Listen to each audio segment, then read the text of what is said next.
नमस्कार। देश और दुनिया की तमाम फटाफट खबरों में आपका स्वागत है। खबरों के लिए आपसे निवेदन की यदि आपने हमारे चैनल को सब्सक्राइब नहीं किया तो कृपया करके आपके अपने चैनल को सब्सक्राइब कर लें।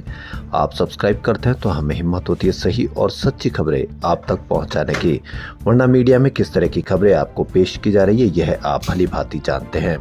मीडिया में राहुल गांधी के खिलाफ नेगेटिविटी का रोल सदा से रहा है और अभी भी वही चल रहा होगा।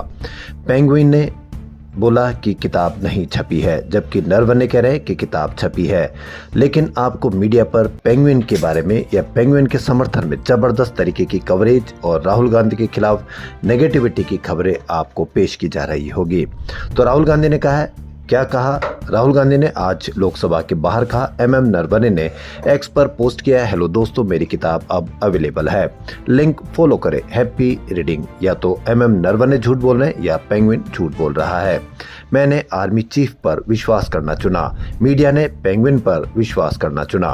उन्होंने आगे कहा कि क्या आप नरवणे के बजाय पेंगुइन पर विश्वास करेंगे? किताब में कुछ ऐसी बातें हैं जो सरकार के लिए असुविधाजनक है।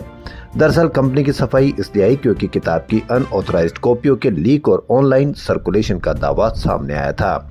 इस मामले में दिल्ली पुलिस ने एफआईआर भी दर्ज की। पूर्व आर्मी चीफ जनरल नरवणे की अनपब्लिश्ड किताब 4 स्टार्स ऑफ डेस्टिनी पर पेंगुइन रैंडम हाउस इंडिया ने कहा कि किताब अभी तक प्रकाशित नहीं हुई, इसका कोई हिस्सा सार्वजनिक नहीं किया गया। वहीं कांग्रेस नेता पवन खेड़ा ने एक्स पर लिखा कि पेंगुइन इंडिया ने अपना ट्वीट डिलीट कर दिया, जाहिर है वे भारी दबाव में है।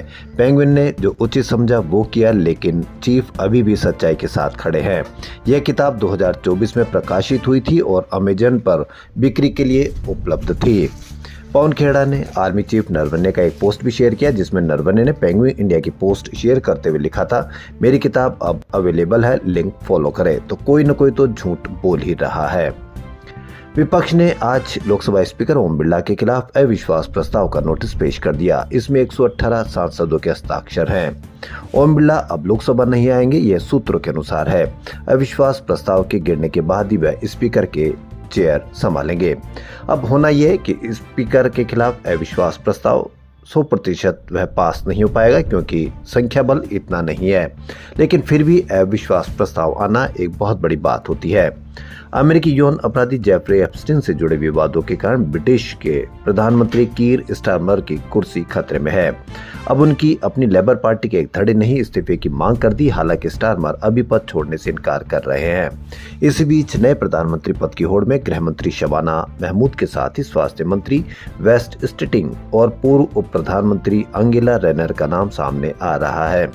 पूरी दुनिया में इस्तीफे हो रहे हैं, पूरी दुनिया में देश में चर्चा है, लेकिन देश का मीडिया एप्स्टीन फाइल पर कहीं कोई चर्चा नहीं। ऐसी कई फाइलों पर मीडिया जबरदस्त तरीके की कवरेज और चर्चा करता था, लेकिन इस फाइल पर मीडिया बिल्कुल चुप है। क्यों चुप है, बताने की आवश्यकता नहीं है। मणिपुर में नई सरकार बनने के एक हफ्ते के भीतर ही हिंसा बढ़ गई। उपद्रवियों ने उखरुल जिले के लितान सरी खोंग गांव में 25 घर और 4 सरकारी क्वार्टर में आग लगा दी। हिंसा के बाद पूरे जिले में कर्फ्यू लागू कर दिया गया। 10 फरवरी की सुबह 11:30 बजे से अगले 5 दिनों के लिए इंटरनेट सेवाएं बंद कर दी गई। तांगखुल और जनजातियों के बीच हिंसक झड़प के बाद इलाके में सिक्योरिटी फोर्स मौजूद है। हिंसा की शुरुआत 7 फरवरी को शाम सरी खोंग में हुए एक शराब के नशे में झगड़े से हुई थी, जिसमें समुदाय के स्टेलिंग नाम के व्यक्ति के साथ मारपीट हुई थी। हर खबर को बिल्कुल खुल करके बताना कि किसके साथ मारपीट हुई, किस व्यक्ति के साथ हंगामा हुआ। तेलंगाना के मुख्यमंत्री रेवंत रेड्डी ने कहा कि भाजपा भगवान राम का नाम तो लेती है, लेकिन असल में उनके लिए सबसे बड़ा सहारा और इकलौता भगवान AIMIM प्रमुख असदुद्दीन ओवैसी है। रेवंत रेड्डी ने हैदराबाद में प्रेस कर कहा कि भाजपा चुनाव जीतने के लिए बार बार ओबीसी को मुद्दा बनाती है। अगर भाजपा के राजनीतिक इतिहास और बयानों का विश्लेषण करें तो उनके लिए सिर्फ एक ही भगवान है, वह भगवान असदुद्दीन ओवैसी है। भाजपा हर बार असदुद्दीन ओवैसी को खलनायक के रूप में पेश करती है, जब केंद्र और कई राज्यों में भाजपा की सरकारें हैं और अगर ओवैसी इतने बड़े विलेन है तो उन्हें कंट्रोल क्यों नहीं किया जा रहा। हर चुनाव में भाजपा ओवैसी को अलादीन की चिराग की तरह सामने रखकर वोट मांगती है। ओवैसी का नाम लेकर बार बार चुनावी समर्थन मांगा जाता है। असम के मुख्यमंत्री हेमंता बिस्वा शर्मा के विवादित वीडियो को लेकर सीपीआई और सीपीआई के नेताओं ने सुप्रीम कोर्ट में याचिका दायर की है। सुप्रीम कोर्ट ने इस याचिका को सुनवाई के लिए सूचीबद्ध करने पर सहमति जताई है। वीडियो में मुख्यमंत्री एक मुस्लिम लोगों की ओर राइफल ताने हुए दिखाई दे रहे थे।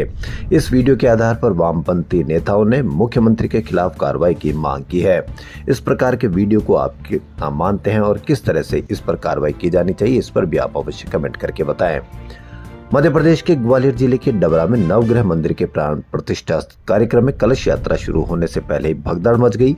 आपने इसकी मीडिया में कितनी चर्चा देखी, इस पर भी आप अवश्य कमेंट करके बताएं। इसमें 70 वर्षीय महिला रति साहू की मौत हो गई, बच्ची समेत 8 लोग घायल हो गए।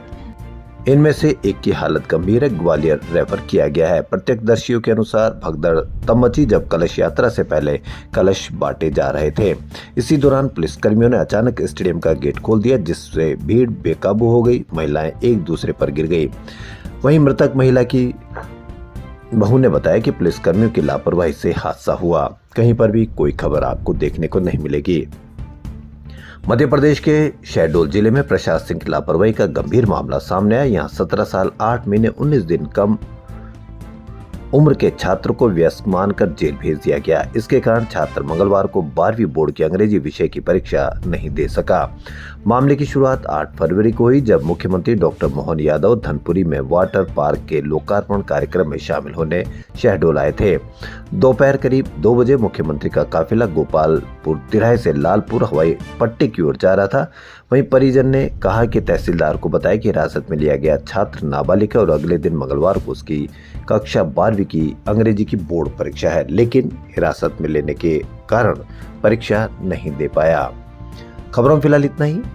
धन्यवाद।